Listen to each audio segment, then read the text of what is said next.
Donc, je voudrais parler un peu là, spécifiquement de Nanterre. Pourquoi Nanterre? Parce que c'est de ça dont on parle beaucoup. Souvent, moi je reçois des coups de fil d'un journaliste qui me dit alors, c'était une histoire de dortoir des filles. En général, je raccroche. Parce que ça en dit long sur ce qu'ils veulent dire. D'abord parce qu'il n'y a jamais eu de dortoir déjà. C'est des chambres universitaires comme il y en a ailleurs.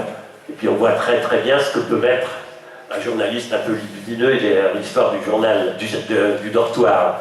C'est vraiment traduire. Alors là, on nous parle un peu aussi de Misthoff, de la sexualité. Enfin, c'est des caricatures d'une certaine manière. Alors pourquoi Nanterre? Nanterre se crée en 1964. C'est le premier campus universitaire de France. Nanterre se crée sur un terrain de l'armée, que l'armée a rétrocédé au ministère de l'Éducation nationale, déjà la liaison école-armée. Et ce terrain, bon, c'est un grand terrain vague dans lequel il y a quelques grands bâtiments dans lesquels logent les familles de militaires. Et il y a un bidonville un peu plus loin qui jouxte ce terrain.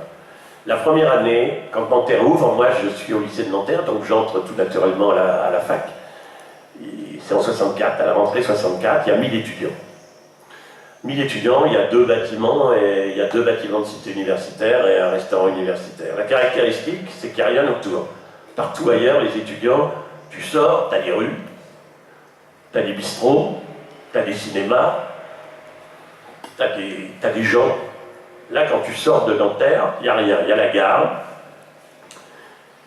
et il y a le bidonville avec qui se tissera des liens par la suite, mais il n'y a rien. Donc il y a l'absolue nécessité, alors que une partie des gens restent à Nanterre, puisqu'ils sont à la cité universitaire, dorment là, il y a l'absolue nécessité pour survivre de créer ces modes de vie. Hein. Donc le campus devient une espèce de zone à défendre dans lequel il faut se créer ses propres réseaux. Ça va des trucs associatifs, un planning familial, un ciné-club, des virées sur le terrain vague pour faire les cons. Enfin bon, il y a une vie sociale qui se met en place. En tout cas pour une partie des étudiants, c'est-à-dire pour ceux qui ont le moins d'argent et le moins de possibilités de filer, qui n'ont pas de voiture évidemment, et qui n'ont le moins de possibilités de prendre toujours le train pour aller à la fac. Il se crée une vie. Au sein de ces 1000 étudiants, on peut dire qu'il y a une centaine d'étudiants qui fricotent à l'UNEF, c'est-à-dire de gauche, dont une bonne partie sont proches des organisations politiques d'extrême gauche qu'on peut connaître, les 3 variétés de trotskistes, les anards, les Mao. Là-dedans, il n'y a plus de Mao, c'est une chance. Chacune de ces chapelles qui s'empaillent, comme toutes les chapelles s'empaillent en principe sur le problème de transition, sur construire l'orga, etc. Mais chacune de ces chapelles, c'est 10, 12 personnes la première année, 8, 10. Et ça, alors qu'ailleurs, il y a beaucoup plus d'étudiants, chaque chapelle est plus fournie, et elle peut fournir un moyen de vie, un lieu de vie, de communication, d'amitié, d'affectivité. À Nanterre, c'est pas possible. On ne peut pas survivre uniquement avec ses copains de tendance. Et donc, de fait, les tendances, elles vont il va naître, de fait, au-delà des querelles, un sentiment d'appartenance collective à Nanterre, et il va y avoir une certaine osmose qui ne cache absolument pas les divergences politiques, mais qui va créer les conditions qui vont donner le 22 mars, c'est-à-dire un dépassement de ces chapelles. Un dépassement de ces chapelles quelques années plus tard.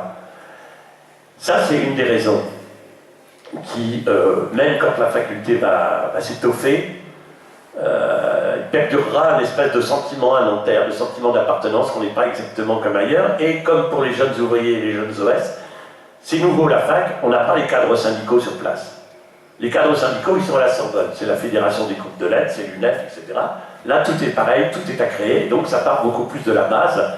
Un étudiant qui arrive à Nanterre en 64 ou en 65, il n'a pas des anciens qui lui disent « Nous, on a vécu comme c'est maintenant, il y en a... » Maintenant, on fait rester 10 ans à la fac, il y en a, ils vont te raconter le CPE, parmi les cadres qui sont dans les facs en ce moment. Là, non, on ne peut pas te raconter ça, alors, donc ça part du bas.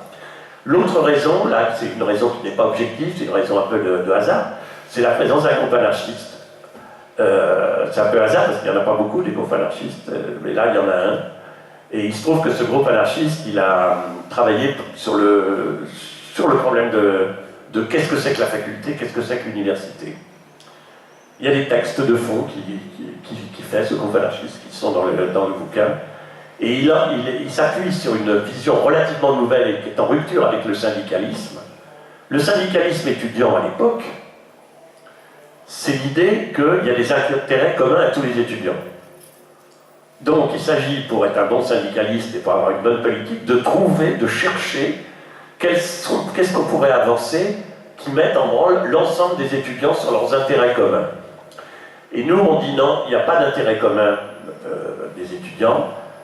La lutte des classes, elle traverse le milieu étudiant, et il ne peut y avoir de mouvement révolutionnaire, enfin les gros mots, de mouvement contestataire, révolutionnaire, tout ce que vous voulez, communiste, socialiste, anarchiste, que sur la base d'une rupture avec le milieu, que sur la base d'une affirmation d'un changement de société, et pas sur la base des intérêts communs. Et donc il y a toute une lutte qui se mène, donc je vous passe les détails, sur cette base-là qui est réellement nouvelle à l'époque, hein, dans le milieu étudiant. Ce n'est pas une analyse qu'on fait pour le milieu salarié, hein, c'est pour le milieu étudiant.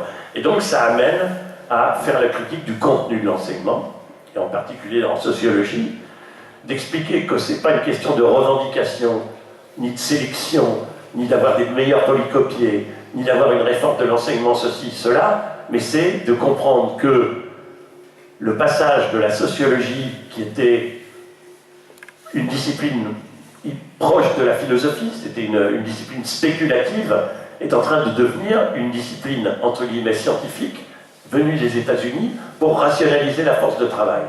Et on prend comme exemple le Fordisme, justement, et en quoi les sociologues sont chargés réellement de mieux organiser la classe ouvrière, les travailleurs, pour qu'ils soient plus rentables. Et que donc c'est un refus du contenu même de l'enseignement.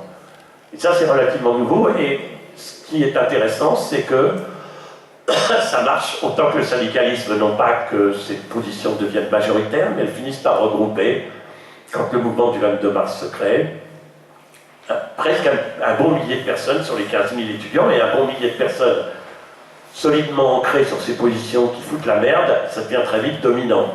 La majorité silencieuse reste silencieuse, mais elle existe quand même.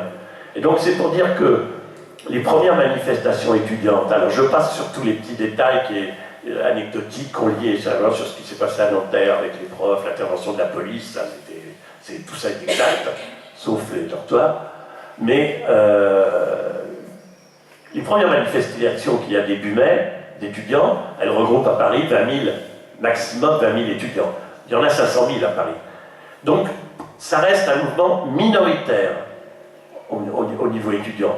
Mais c'est précisément parce que c'était un mouvement minoritaire qu'il a pu mettre en avant des thèmes plus généraux sur la société que ça a probablement pu permettre que ce discours, que cette radicalité, y compris dans la rue, entre en résonance avec des milieux salariés qui finissent assez vite par se mettre eux aussi en grève. Bon. Alors, je signale aussi que la grève générale, personne ne l'a décrétée, y compris pas les syndicats. Il faut attendre fin mai pour que la CGT décrète la grève générale, alors que déjà tout le monde est en grève depuis 15 jours. Bon, c'est quand même significatif. Alors maintenant, ils rattrapent le coup en disant « Ah ben nous, on n'est pas l'avant-garde, hein, voilà, ils font ce qu'ils veulent, c'est pas à nous de décréter, c'est pas à nous. » Bon, ça c'est la langue de bois stalinienne, quelque part. Alors,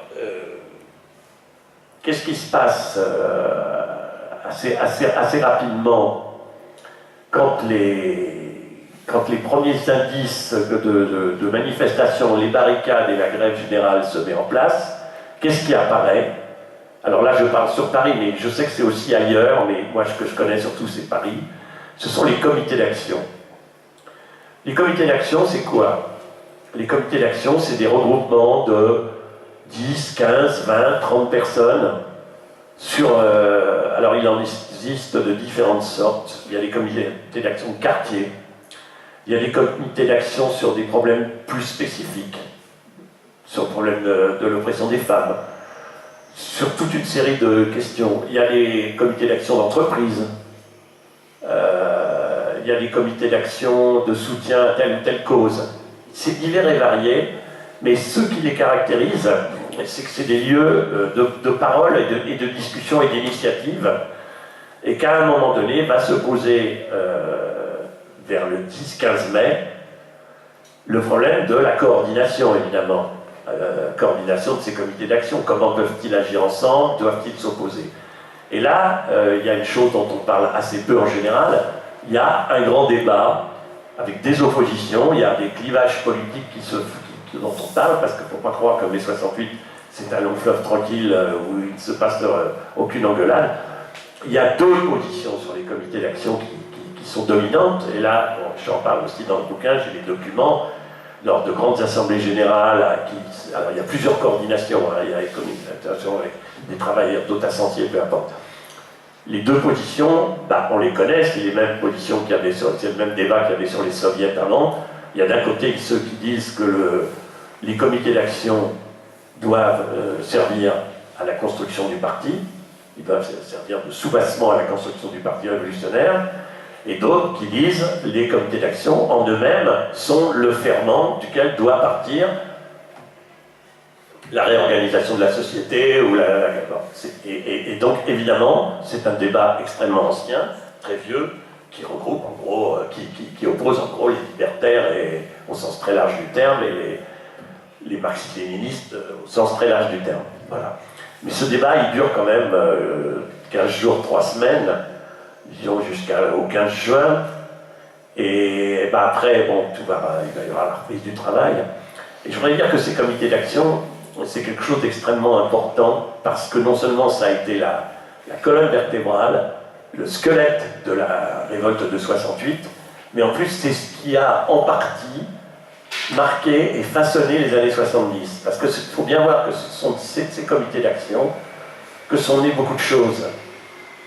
Une partie du mouvement féministe, les journaux de contre-information qui fleurissent dans les années 70, on ne s'en rend pas compte, mais dans chaque quartier, dans chaque truc, il y avait un journal de contre-information, et il est né de ces comités d'action spécifiques.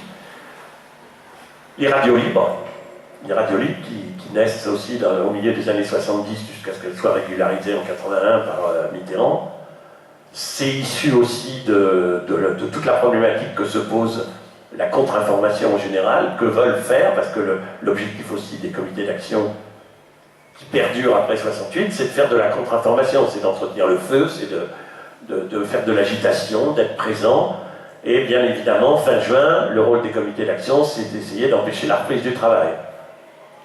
Sans succès, évidemment, mais ce sont les comités d'action qui sont extrêmement présents devant la porte des entreprises, à une période où le patronat regroupe des jaunes pour faire reprendre le travail, où il y a une période de flou, de 10-15 jours où on ne sait pas trop où ça va, où il va y avoir de la reprise du travail. Et les comités d'action jouent un rôle, y compris physique, contre d'autres comités d'action qui ne sont pas des vrais comités d'action, qui sont les syndicats intégrés, verticaux, les syndicats fachos, qu'on peut retrouver chez Peugeot, chez Simca, etc., qui se déplacent d'entreprise en entreprise pour pousser à la reprise du travail. Le rôle de la grève générale, il a été, je voudrais revenir un peu là-dessus, il a été occulté pour une raison bien simple. Parce que qu'est-ce qui se passe?